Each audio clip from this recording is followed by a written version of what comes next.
Hello guys, আসসালামু আলাইকুম। সবাই কেমন আছো? আশা করি সবাই ভালো আছো। তো বন্ধুরা, আজকে আমি যাচ্ছি বাংলাদেশ জাতীয় চিড়িয়াখানা মিরপুর একে। আমি সরাসরি চলে আসলাম গুলিস্তান থেকে বাসে করে গেলাম মিরপুর একে। এখান থেকে রিক্সা দিয়ে চলে আসলাম একদম ডাইরেক্ট সরাসরি চিড়িয়াখানার সামনে। তো বলে রাখি, রবিবারে কিন্তু চিড়িয়াখানা বন্ধ থাকে এবং বিশেষ দিনে খোলা থাকে যদি সরকারি কোনো বন্ধ থাকে আর কি, কোনো উৎসবে। যাই হোক, এখানে আসলাম, টিকিট মূল্য মাত্র 50 টাকা এবং বাচ্চাদেরও টিকিট 50 টাকাই। তবে দেখলাম এখানে এসে অনেকে বাচ্চাদেরকে গেটের সামনে 20 টাকা দিয়ে প্রবেশ করাচ্ছে। যাই হোক, সাথে থাকবেন এবং পুরো ভিডিওটা আমার সাথে উপভোগ করবেন। তো চলে আসলাম ভিতরে, দেখতেই পাচ্ছেন আমি এখন ভিতরে আছি। কি সুন্দর পরিবেশ, শান্ত সুস্থ পরিবেশ। তবে এখানে পরিবেশ শান্ত থাকলে কি হবে, নাকে দুর্গন্ধতে থাকা যাচ্ছে না। এখন ভিতরে ঢুকে আমি ভাবছি কি করব, কি থেকে কি শুরু করব। এখানে দেখছি একটা বাচ্চা দিয়ে শুরু করলাম। বাচ্চাটিকে বললাম, বাবু তুমি একটু হাঁটো, আমি তোমার একটু ভিডিও করি। তো দেখলাম ও কি সুন্দর করে হাঁটছে। তারপর আমি একদম সিনেমাটিক একটা শট দিয়ে ঘাসে ঘুষে করে দৌড়ে করে একটা সুন্দর একটা শট দিলাম। মনে হলো এখান থেকে আমি ভাইরাল হয়ে যাবো, এমন আছে এখান থেকে আমার হলিউড বলিউডে মুভির অফার আসতে পারে। হরিণ দেখলাম, এখানে হরিণ আছে অনেক সুন্দর। হরিণের এখানে আসলাম, পরিবেশটা খুবই সুন্দর। হরিণ নাকি কেনা যায় এখান থেকে। চলে আসলাম বানরের খাঁচার সামনে। এখানে এই বানরটা দেখতে পাচ্ছ, এই যে বানরটা, এটা কোনো সাধারণ বানর নয় লা, এটা হলো আমার বন্ধুর গার্লফ্রেন্ড কিরণমালা। এ আমার মোবাইলটা ধরে টান দিয়েছে এবং এই যে বানর হয়েছে এর পিছনে একটা কারণ আছে। আমার বন্ধুকে সে শেখা দিয়েছি, তাই আমার বন্ধু টিকতে না পারে তাকে অভিশাপ দিয়েছে, সে এখন বানর হয়েছে। দেখো বানর হয়েছে কিন্তু শয়তানি তার কমেনি এখনো। এখানে আসলাম, দেখলাম এখানে বিভিন্ন রকম পাঁচ স্পেশালি মশলার মতো বিভিন্ন রকম পাখি একসাথে রাখা হয়েছে। অনেক পাখি আছে এখানে, নামও যায় না, তোমরা কমেন্ট করে জানাবে। যাই দেখি, লাগে ভালো, বগা বগা বগা বগা ভাব। এখানে সে ডিম পারছে মনে হচ্ছে। চলে আসলাম দেখতে দেখতে সজারু কারখানার সামনে।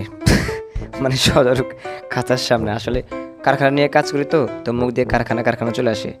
সজারুগুলো দেখছি গরমে কাইচিত হয়ে মাটির তলে ঢুকে আছে, অনেক গরম, তীব্র গরম।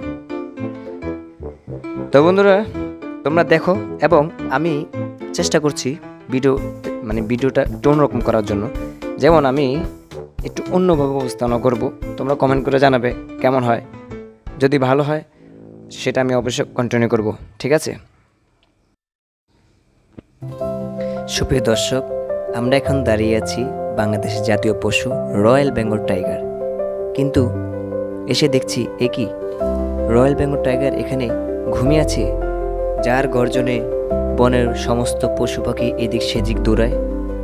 আর এদিকে দেখছি আফ্রিকান সাদা সিংহর চেহারা দেখে মনে হচ্ছে সে খুবই আপসেট এবং ইমোশনাল হয়ে পড়ে আছে দুঃখের সাথে। মনে হচ্ছে আফ্রিকানরা একে ভালোভাবে রং করতে পারেনি, তাই সে সাদা থেকে কালো হয়ে আছে। তো এতক্ষণ দেখলাম আমার বন্ধুর গার্লফ্রেন্ড বানর এবং সাদা আফ্রিকান সিংহ।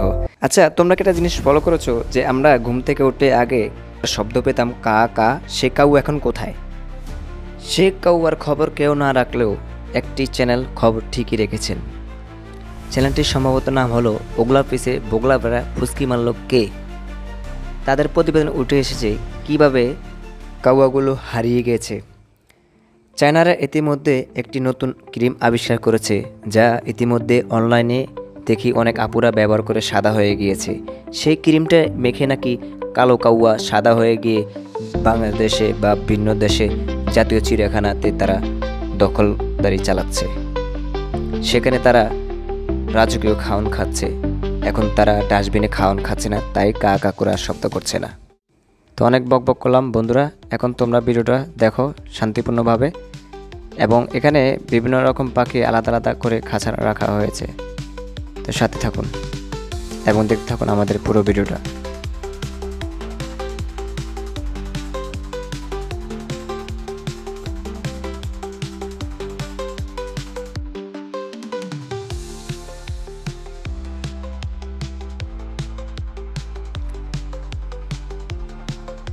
চিড়িয়াখানা সব পশু পাখি বেশি কাছ থেকে দেখা যায় না, তবে একদম উন্মুক্ত অবস্থায় দেখতে পেলাম একটি কাঠবিড়াল।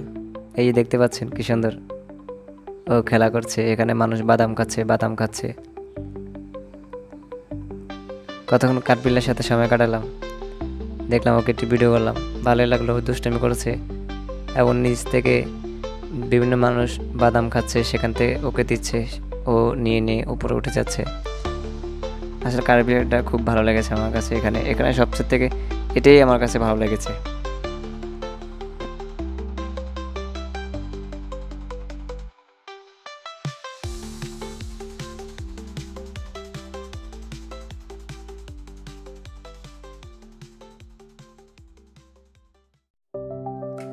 বন্ধুরা দেখছো ঘাস খাচ্ছে, কমন ল্যান্ড। এটা আসলে কেমন অর্ধেক গরু অর্ধেক হরিণের মতো। যাক, এটা হলো একটা আজবের ভিতরে পড়লো। আর যে গোয়াল, তাকে তো দেখছি না, যে একটুখানি দেখা যাচ্ছে, অনেক রোদ তো। আর এই যে বিখ্যাত আজবের ভিতরে কঠিন আজব, এটার নাম হলো সম্ভবত লামা নাম। এটা দেখতে কিছুটা ছাগলের মতো, কিছুটা দুম্বার মতো, মোটামুটি এরকমই। নাম হলো লামা। এটা চিড়িয়াখানায় নতুন এসেছে, 2023 সালে সম্ভবত এসেছে এটা। দেখো, এটা খুব দুষ্টামি করছে, মানে শরীর চুলকাচ্ছে মাটিতে। ওর গায়ে মনে চুলকানি বেশি, দাউদ একজিমা ভরা। বন্ধুরা, তোমরা কেউ চিড়িয়াখানা গেলে ওর জন্য একটা মলম নিয়ে যেও, না হয় পরবর্তী তোমরা ওকে দেখতে গেলে চিনতে পারবো না, কারণ ও যে এইভাবে চুলকাচ্ছে, কদিন পরে ওকে কেউ থেকে চিনতে পারবো না, কারণ সব পশম উঠিয়ে ফেলবে। যাই হোক, এখানে আসলাম জিরাফ। বাহ, আসলে জিরাফটা দেখতে খুবই শান্ত সুস্থ, ভালোই লাগে দেখতে। তবে আমরা নিচ থেকে দেখছি, তাও সুন্দর লাগছে। বড় প্রাণীর ভিতরে একটা হাতি আর একটা জিরাফ। তবে আমরা জিরাফটাকে খুব কাছ থেকে দেখতে পারিনি, তারপর অপশন ছিল ওখানে, আমি যাইনি ভিডিও করার জন্য। আসলে হেঁটে শেষ করতে পারছি না, খুবই ক্লান্ত হয়ে গেছি। তো দেখতে থাকুন জিরাফ। প্রথমে দেখতে মনে হলো যেখানে একটা ভিতরে দাঁড়িয়ে আছে, মনে হয় সে মুক্তি মতো ট্যাটু হয়ে দাঁড়িয়ে আছে। বুঝতে পারিনি আসলে কি এটা কি সত্যিকারই নাকি মুক্তি বানিয়ে রেখে দিয়েছে কেউ। পরে দেখলাম কথা বলতে মুখ লাড়ছে, ঘাস চাপাচ্ছে, কাম কাম।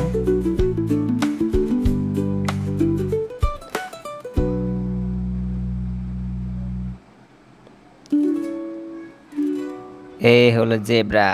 বাহ, জেব্রা দেখে মন হলো ও আমাদেরকে দেখছে। ওরা কি সুন্দর একসাথে দোল দোল দোলনি, রাঙ্গায় মাথায় চিরুনি। চিরুনিতে না, ওই দেখেন কি সুন্দর লেস লাড়াচ্ছে, আমাদেরকে স্বাগতম, ওয়েলকাম জানাচ্ছে। বাহ, আই এম কামিং, মোর দিকে কামি। আর মনু দেখো দেখো, আহা কি সুন্দর নাচাচ্ছে। বাহ বাহ বাবা, এইখানে একটা টিকটক হয়ে যাবে। আর এই যে এশিয়ান হর্স, বাবা সবাই যে আমাদের দেখে লেজ লাড়াচ্ছে, মানে আমাদেরকে স্বাগত জানাচ্ছে। কে মানুষ না চিনলো কি হলো, ওরা আমাকে ঠিকই চেনে যে আমি কিছুদিনের মধ্যে ভাইরাল হতে যাচ্ছি আর কি, আমাকে স্বাগতম জানাচ্ছে। তো বন্ধুরা, তোমরা যারা আমার এই ভিডিও দেখছো, হ্যাঁ আমি কিন্তু ইতিমধ্যে ভাইরাল হয়ে যাব, টেনশন করো না। হ্যাঁ, হাঁটতে হাঁটতে হাঁটা শেষ হয় না। ঘোড়া আর ঘোড়া, এই কি ঘোড়া? এই রোহিঙ্গা ঘোড়া। এটা ওই শরীরের বেশি একটা মাংস নাই, এটা হলো রোহিঙ্গা ঘোড়া, বাংলাদেশের বিখ্যাত রোহিঙ্গা ঘোড়া। অবস্থা অনেক ভয়াবহ, এখানে দুর্গন্ধে থাকে যায় না। তারপরে আসলাম এখানে এশিয়ান হাতি। হাতি তো দেখলাম, হাতির সাথে হাতির গোবরও দেখলাম। দেখছি এখানে মাছই উঠছে, কিন্তু পরিষ্কার করা দরকার ছিল, গন্ধের সামনে যাওয়া যায় না। তারপর এমনিও যাওয়া যায় না, কিন্তু যত দূরে আছি সেখানে অনেক গন্ধ আসছে। তারপরে উট দেখলাম, উট। দেখো বন্ধুরা, উটটা মনে হয় এই যে ওখানে বয়ফ্রেন্ড, এখানে গার্লফ্রেন্ড শুয়ে আছে, তারা মনে হয় অভিমান করেছে। দেখো, আহা কি দৃষ্টি, বাহ শুভ দৃষ্টি এখানে। আর শেষে চলে আসলাম গন্ডারের কাছে। আসলে গন্ডারটা খুবই বড়, হেভি, এর অনেক ভিডিও দেখেছি ইউটিউবে। তো বন্ধুরা, দেখতে দেখতে প্রায় শেষ সময় চলে এসেছে।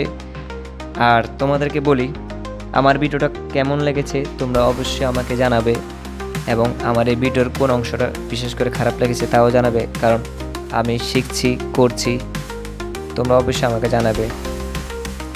এই যে এখানে এখানে দুইটা বোদর কি সুন্দর পানিতে খেলা করছে, যে গরম মনে হচ্ছে যে ওদের সাথে ঢুকে আমি একটু গোসল করি। একটা না কবিতা আছে, হাতি নাচে বোদর নাচে না, বোদর নাচে ঘোড়া নাচে কে রে, হা হা। আরে এই যে শকুন বাবা, এই তো খুবই মারাত্মক। ঠিক আছে, ওই আমভাবে তাকিয়েছে, মনে হয় আমাকে মানে নিয়ে যাবে এই অবস্থা। ওই আর জন্য চাচা উপরে বসে আছে, চাচা কিন্তু বহু ডেঞ্জারাস। এই ভাই পাইছি রে। আর এই যে এখানে এটার নাম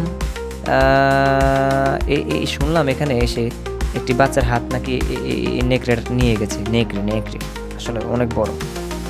আর এই যে সবচেয়ে খাতারনাক, একদম পৃথিবীর অলরাউন্ডার, একদম ভয়ঙ্কর ক্যাট, বাংলাদেশি বিলাই, এটাকে শুধু একমাত্র উন্মুক্ত অবস্থায় এই চিড়িয়াখানা দেখা গেছে।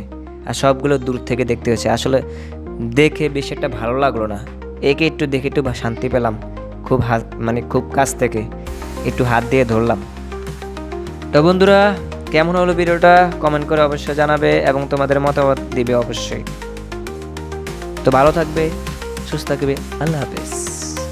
দেখা হবে অন্য কোনো পরবর্তী ভিডিওতে।